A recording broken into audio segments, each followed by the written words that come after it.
ভগবানের অশুচি হওয়ার শাস্তি বিসর্জন। একটা শহর যেটা এক সপ্তাহে দুবার দেশ বদলেছিল। রাতের অন্ধকারে সাহেব ঢুকে পড়েছিল কালী মন্দিরে। তারপর যা হয়েছিল তা ইতিহাস।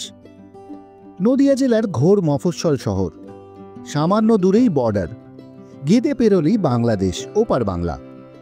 দেশভাগের পর রাতারাতি উদ্বাস্তু তকমা লেগে যাওয়া ছিন্নমূল মানুষগুলোর জন্য এখানেই খোলা হয়েছিল কুপার্স ক্যাম্প।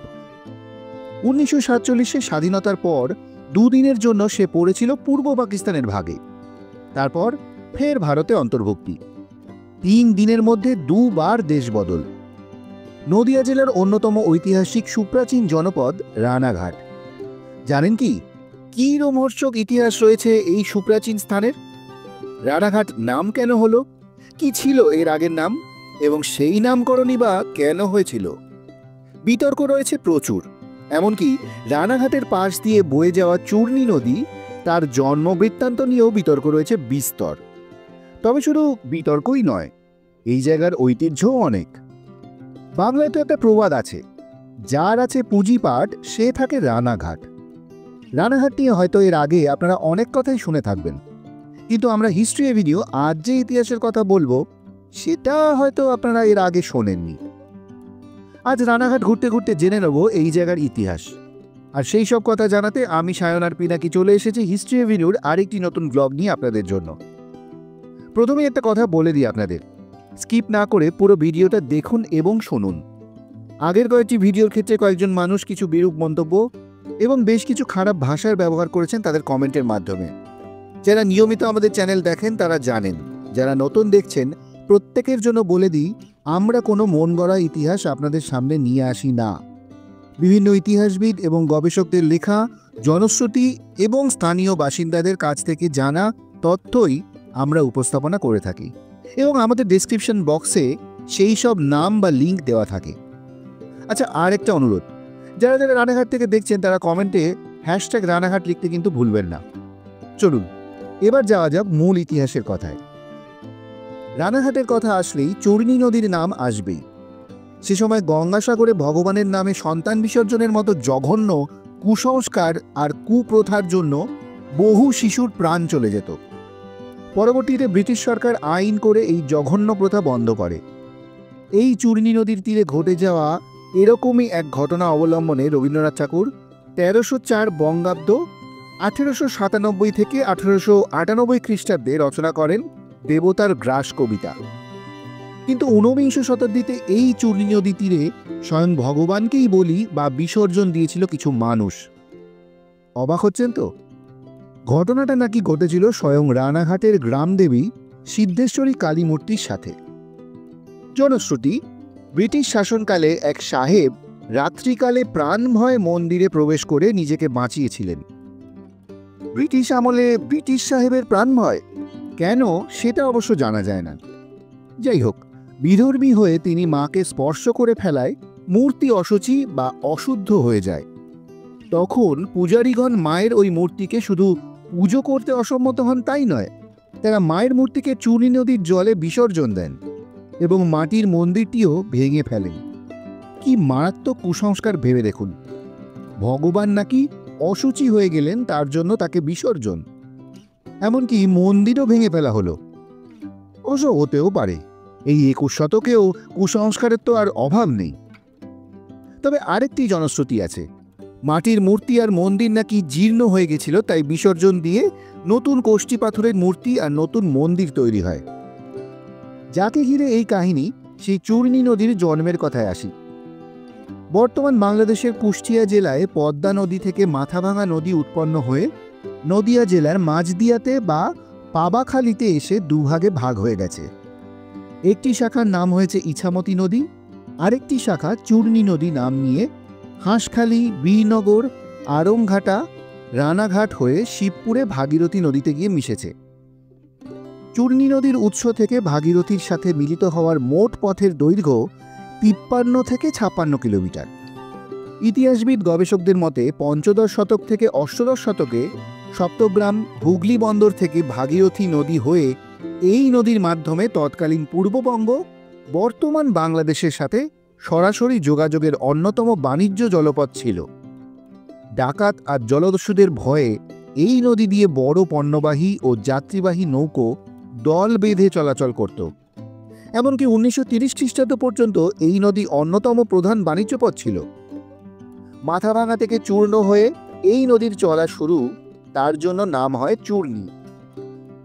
রানাঘাটের নামকরণ কি করে হলো বা তার কি নাম ছিল এবং সেই নামের পিছনে কি কারণ ছিল, সেই কথায় যাওয়ার আগে জেনে নেওয়া যাক রানাঘাটের বিশেষ কিছু কথা, যা হয়তো অনেকেই জানেন না বা প্রায় ভুলে গেছেন। রানাঘাট স্টেশন থেকে বেরোতেই আদর্শ হিন্দু হোটেল। এই হোটেলকে ঘিরেই লেখা বিভূতিভূষণ বন্দ্যোপাধ্যায়ের বিখ্যাত উপন্যাস আদর্শ হিন্দু হোটেল। একসময় রানাঘাটে নিয়মিত যাতায়াত ছিল বিভূতিভূষণের।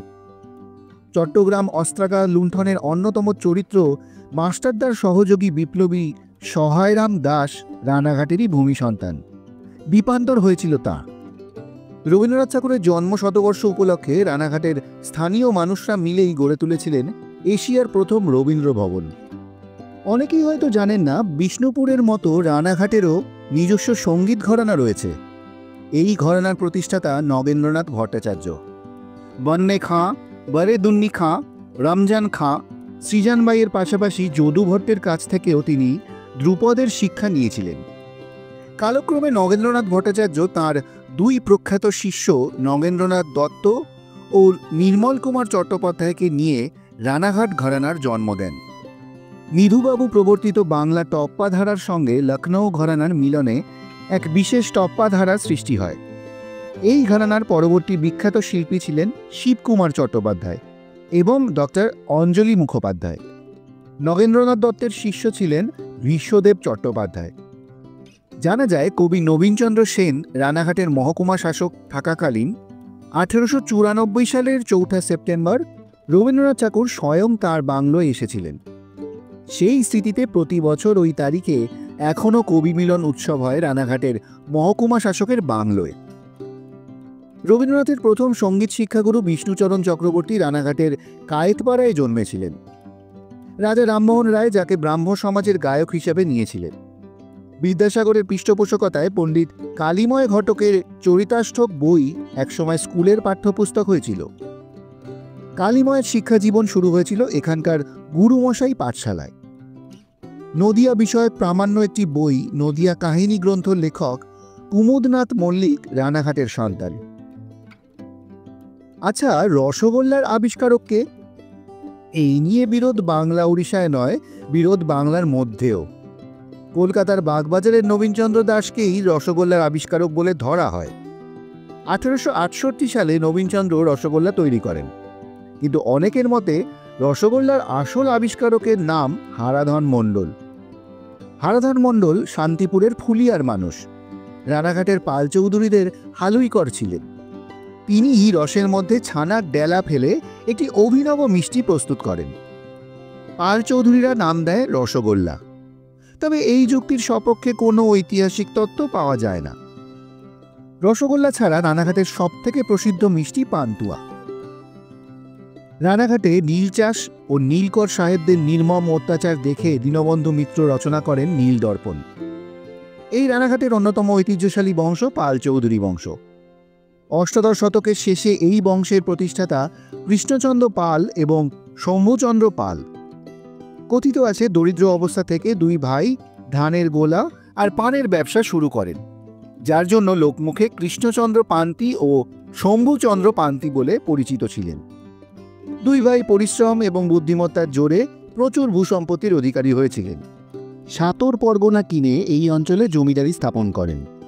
নদিয়ার রাজ কৃষ্ণচন্দ্র রায়ের পুত্র রাজা শিবচন্দ্রের কাছ থেকে তারা চৌধুরী উপাধি পান।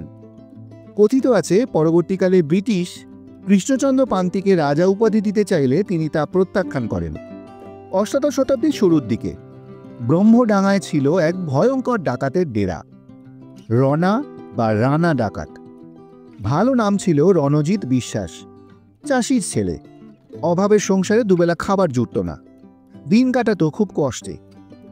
রনা ছিল সুদখোর মহাজন আর অত্যাচারী জমিদারদের কাছে আতঙ্ক স্বরূপ, গরিবদের কাছে ভগবান। লুট করা টাকা গরিবদের মধ্যে বিলিয়ে দিত। জঙ্গলের মধ্যে গাছের ওপরে মাচা বেঁধে রণা ডাকাতের লোকজন সেখান থেকে নজরদারি চালাতো চূর্ণী নদীর উপর। তাছাড়া রণপার সাহায্যেই রণা বা রানার ডাকাত দল এক জায়গা থেকে আরেক জায়গায় খুব দ্রুত চলাফেরা করতে পারত।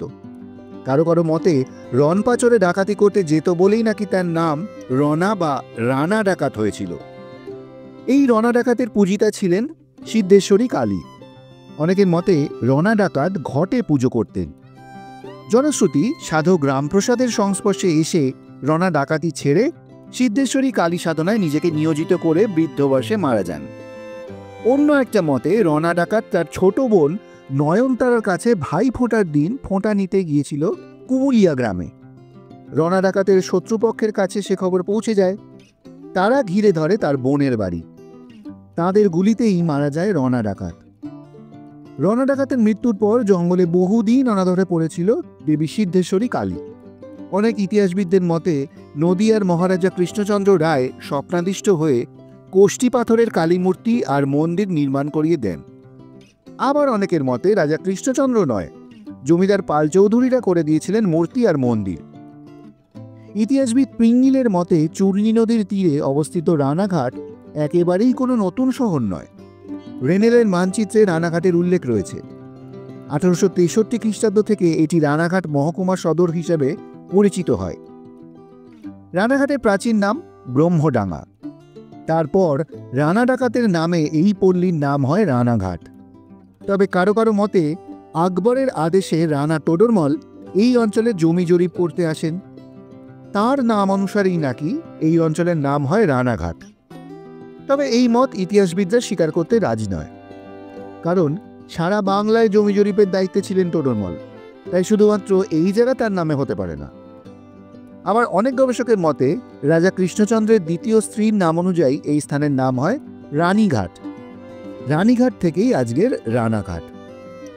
ইতিহাসবিদ পিঙ্গিলের দাবি অষ্টাদশ শতাব্দীতে রানা নামে এক দুর্দান্ত ডাকাত রানাঘাটকে তার ঘাঁটিতে পরিণত করেন। সেই ডাকাত রানার নামেই রানাঘাট। স্যার যদুনাথ সরকার, রমেশচন্দ্র মজুমদার, রাখালদাস বন্দ্যোপাধ্যায়ের মতো ইতিহাসবিদ গবেষকরা ইতিহাসবিদ পিঙ্গিলের মতকেই প্রাধান্য দিয়েছেন। রানাঘাটের প্রাচীন নাম ব্রহ্মডাঙ্গা। এই নিয়েও বিতর্ক রয়েছে। ব্রহ্মডাঙ্গা নামকরণ করা হয়েছিল কেন? ইতিহাসবিদদের মতে প্রাচীনকালে নদিয়ার এই জায়গায় ব্রাহ্মণ পণ্ডিতদের আবাসস্থল ছিল, সেই জন্য এই জায়গার নাম হয় ব্রহ্মডাঙ্গা। পরবর্তীকালে এই জায়গা পরিত্যক্ত হয় এবং জঙ্গলে ভরে ওঠে। আরও অনেক ঘটনার সাক্ষী শতাব্দী প্রাচীন এই শহর। তবু কতজন মনে রেখেছি তাকে?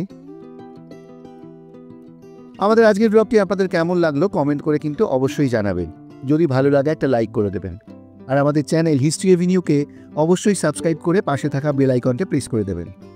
আর আমাদের ব্লগগুলো বেশি করে শেয়ার করবে, যাতে এরকম ধরনের ইতিহাস আমরা আপনাদের সামনে আরও বেশি করে নিয়ে আসতে পারি।